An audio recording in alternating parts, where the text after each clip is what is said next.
Olá, meus irmãos e amigos, tudo jóia? Espero que sim. Sou o Mateus, estou aqui hoje para gravar mais um vídeo em reflexão à Palavra de Deus.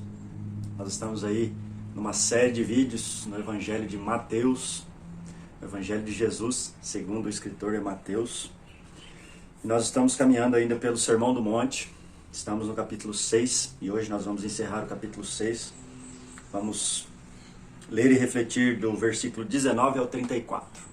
Não se esqueça de se inscrever no nosso canal, de curtir o vídeo, compartilhar, auxiliando aí, contribuindo no anúncio da mensagem da Palavra de Deus. Beleza? Deus abençoe e vamos nessa. Então nós iniciamos a leitura no capítulo 6, versículo 19, diz assim: Não acumulem tesouros sobre a terra, onde as traças e a ferrugem corroem, onde os ladrões escavam e roubam. Mas ajuntem tesouros no céu, onde as traças e as ferrugens não corroem, e onde os ladrões não escavam nem roubam. Porque onde estiver o seu tesouro, aí estará também o seu coração. Os olhos são a lâmpada do corpo. Se os seus olhos forem bons, todo o seu corpo será cheio de luz. Se, porém, os seus olhos forem maus, todo o seu corpo estará em trevas. Portanto, se a luz que existe em vocês são trevas, que grandes trevas serão. Ninguém pode servir a dois senhores, porque ou irá odiar e amar ao outro. Porque ou irá odiar um e amar ao outro, ou irá se dedicar a um e desprezar ao outro. Vocês não podem servir a Deus e às riquezas. Versículo 25.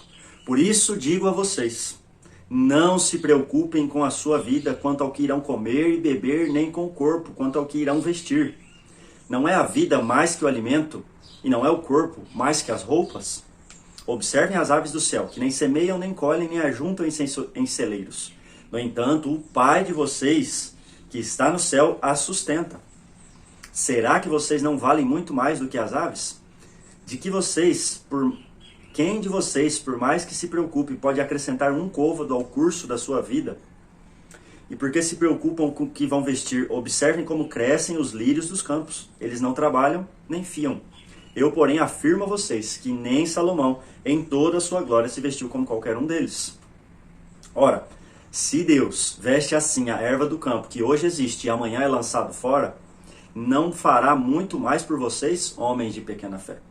Portanto, não se preocupem, dizendo que comeremos, que beberemos, ou com que nos vestiremos, porque os gentios é que se preocupam com todas essas coisas. Em outras versões dizem pagãos. O Pai de vocês que está no céu sabe que vocês precisam de todas essas coisas. Mas busquem, em primeiro lugar, o reino de Deus e a sua justiça, e todas essas coisas lhes serão acrescentadas. Portanto, não se preocupem com o dia de amanhã, pois o amanhã trará os seus cuidados, basta a cada dia o seu próprio mal. Glória a Deus. O Sermão do Monte, como eu já disse desde o começo, é muito denso de ensinamentos, tem muitos princípios, muitas coisas, para que a gente possa refletir, comentar e aprender. A palavra de Deus é muito rica, mas o Sermão do Monte está concentrado ali em ensinamentos e princípios valorosos, primordiais, que são a base, da palavra de Deus, dos princípios e daquilo que Jesus ensinou. Então, por isso, tem muita coisa aqui. Eu vou refletir e comentar algumas coisas aqui que eu acredito ser os temas centrais aqui do que nós lemos.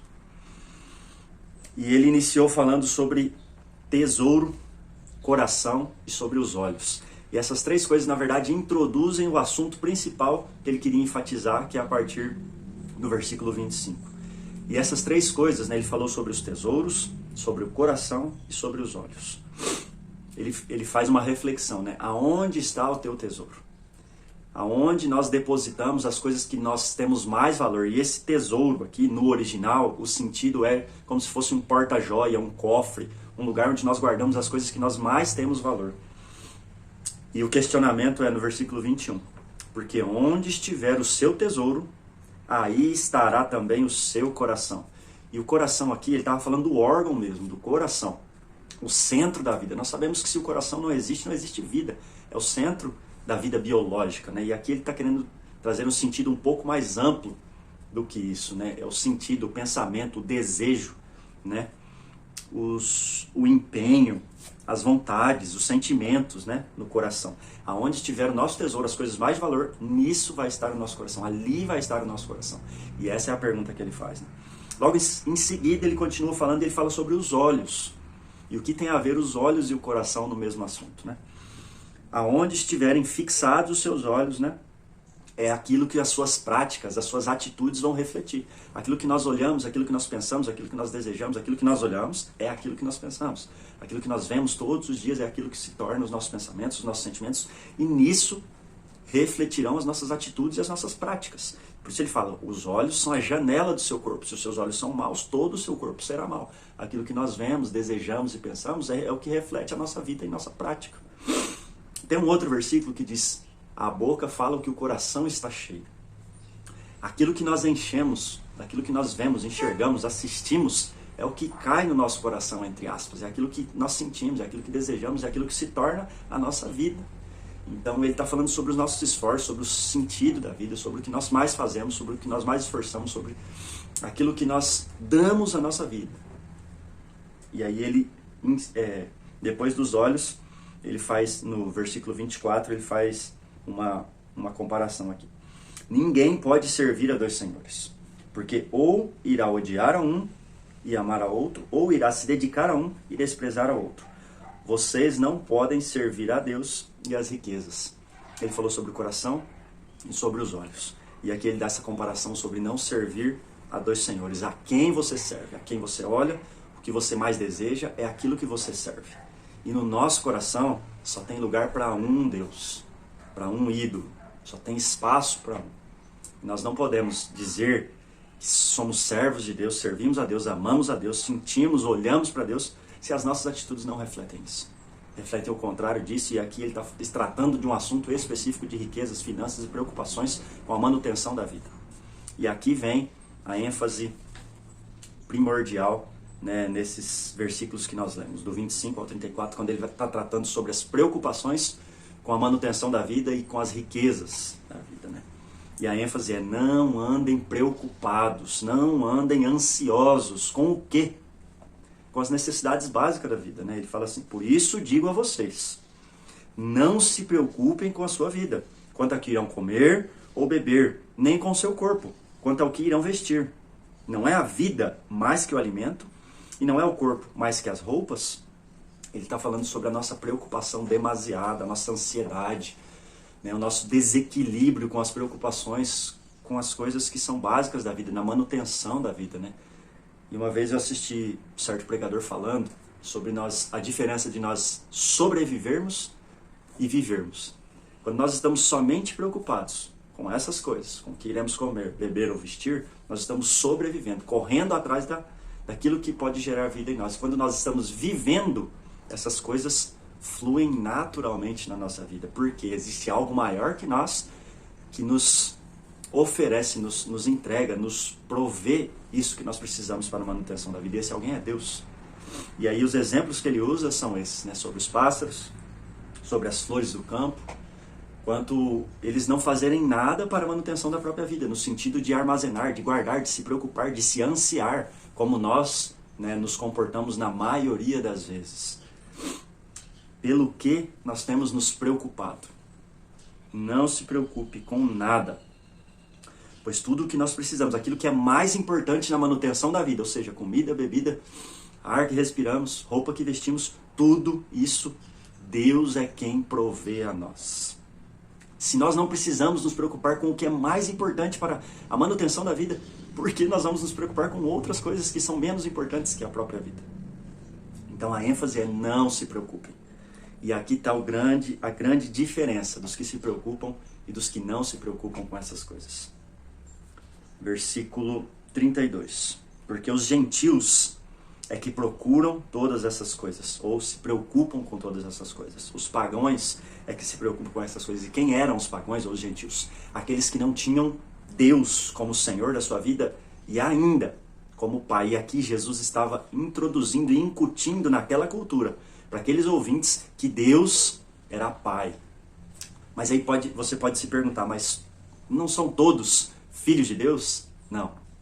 Em João 1,12 nós lemos que aqueles que creram, aqueles que receberam o direito de se tornarem filhos de Deus. Os que creram em Jesus, os que receberam a sua mensagem, deu-se o direito de se tornarem filhos de Deus. Eu vou ler aqui para vocês. João 1,12 diz assim: mas a todos quantos o receberam, deu-lhes o poder de serem filhos de Deus, aos que creram no seu nome, no nome de Jesus. Esses são os filhos de Deus. E aqui está a grande diferença do versículo 32, 33 e 34. O Pai de vocês, que está no céu, sabe que vocês precisam dessas coisas. Portanto, busquem, em primeiro lugar, o reino de Deus e sua justiça, e todas essas coisas lhes serão acrescentadas. Ou seja, a grande diferença é que quem entende e quem recebe Deus como Pai não se preocupa com a manutenção da vida. Pois o Pai provê todas essas coisas aos seus filhos. Ele disse isso até aqui quando ele usa o exemplo das aves, né? No 26, observem as aves do céu, que não semeiam, nem colhem, nem ajuntam em celeiros. No entanto, o Pai de vocês, que está no céu, as sustenta. Ele já estava incutindo para que eles entendessem que aqueles que receberam e creram que eram filhos não precisavam se preocupar com essas coisas. E essa é a ênfase de hoje. Não se preocupe. Os filhos de Deus recebem tudo o que necessitam da parte de Deus. Toda a provisão vem de Deus e a nossa vida não se resume em preocupar-se com o que iremos comer, beber ou vestir.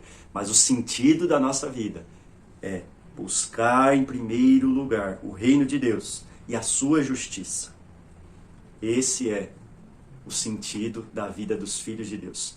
Viver esse relacionamento nesse nível de pai e filho, de relacionamento de servo e senhor, de relacionamento de amizade verdadeira, onde nós vemos um Deus que é nosso Pai e que cuida de todas as coisas que nós precisamos.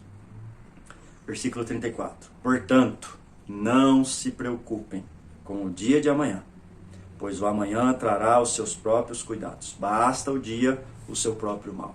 Não se preocupe. Busque a Deus e a sua vontade. E como filho, nada lhe faltará. Pai, em nome de Jesus, eu oro agradecido pela tua palavra, maravilhosa palavra.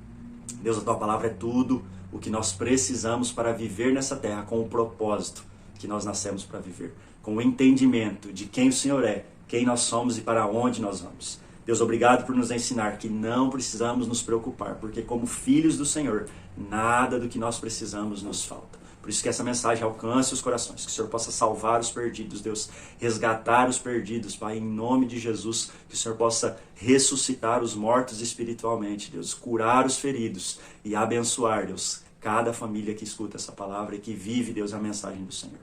Eu oro, Deus, em nome de Jesus. Amém. Deus abençoe você.